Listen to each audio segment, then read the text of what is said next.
Hello guys, welcome to my channel. Today I'm going to talk about the strategy of why skipping 1.0 limited rate up characters is a good idea, especially if you want to play this game long term. Before I start, one big disclaimer, pull for who you like. However, if you do care about meta and you do want to play this game long term, it is very reasonable to skip 1.0 units.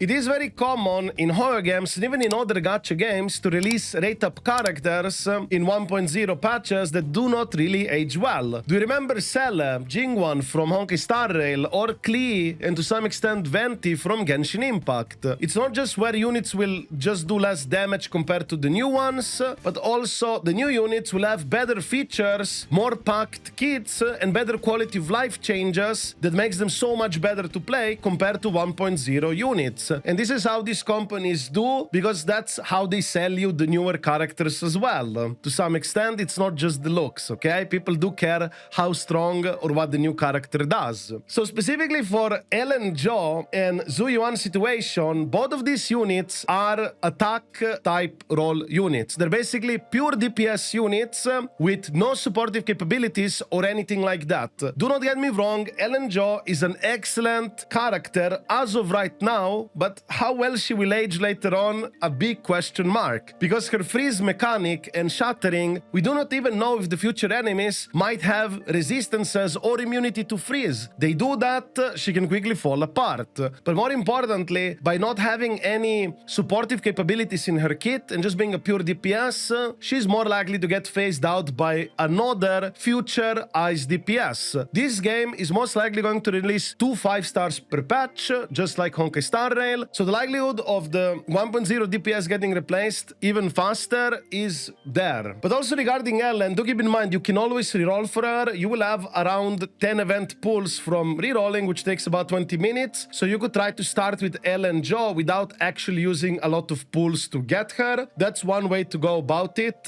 But actually using your PTs to get her, it's something I would not really recommend if you care about meta. But of course, once again, pull for who you like. Regarding Zhu Yuan, she has one advantage over Ellen, I would say, that she's Ether attribute element, because right now in the game we have very to no little Ether attribute characters. We only have Nicole, and we do not know when we're gonna get future Ether attribute DPS characters. The sooner we get it with more additional stuff packed in their kits, it will phase out Zhu Yuan. But if it doesn't happen anytime soon, then Zhu Yuan could last longer, because you do want to have also elemental coverage to some extent, because enemies do take additional effects from an element, at least from electric, fire, and ether, depending on their type. So for example, corrupted ethereal enemies will be taking additional ether damage and also will attack both friends and foe whenever you're gonna apply the anomaly of ether called corruption on them. And currently the only character you will have on your account to do that is Nicole. However, with Zhu Yuan, she would also cover that spot.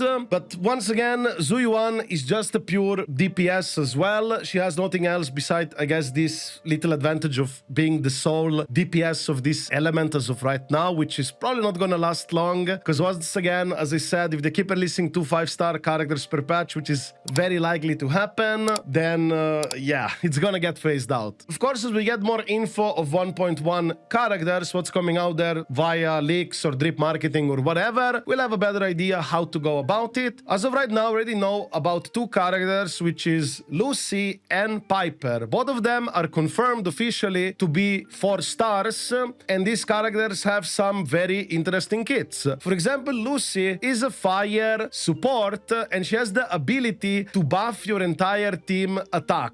This is very nice. This could be like a Bennett to some extent, we shall see. But nevertheless, it seems a very nice supportive unit. And do keep in mind that in this game, on rate-up banners, you only have 2 4-stars on the rate-up, so the likelihood of getting Lucy or even her copies is much higher than in other Hoyo games where you had 3 characters on the rate-up. As for Piper, she is a physical anomaly. This is very good because right now we only had 1 anomaly character, which was Grace. Besides Grace, which is a standard 5-star character, there was no other anomaly unit, so having Piper as anomaly unit is amazing. Think of anomaly units as debuff buffer, something like similar to Nihility in Honkai Star Rail. Basically, they're very good at accumulating the anomaly buildup on enemies to trigger the debuff on an enemy. For example, Piper is a physical anomaly, so whenever she builds up enough physical attribute on the target, she will trigger Assault. And this is a massive physical damage per screenshot number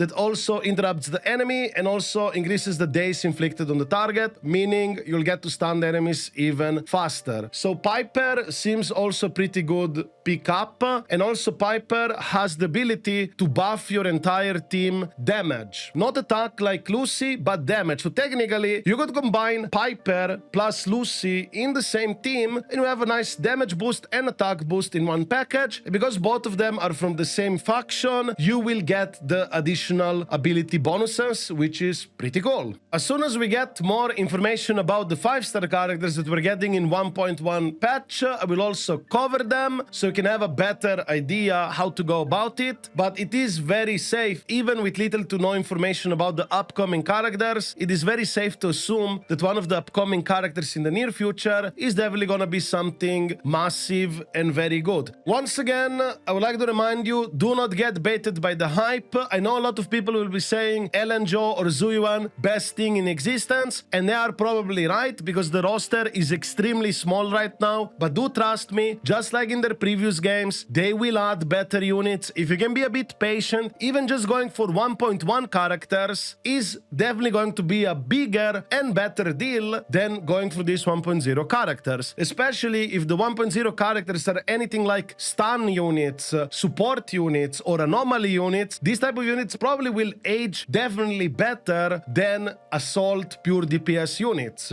I do also have other videos about Zenless Zone Zero. If you're interested, feel free to check them out on my channel. I do cover multiple gacha games from Star Rail, Wuthering Waves, and Zenless Zone Zero as of right now. If you have any questions about the game, feel free to ask me down in the comments below. I also do stream every single day on Twitch/YouTube. If you want to hang out or just ask questions about the game, feel free to do so. And of course, if you enjoyed this video, don't forget to give it a like and subscribe to my channel for more content like this. I wish you a wonderful day and see you in the next video.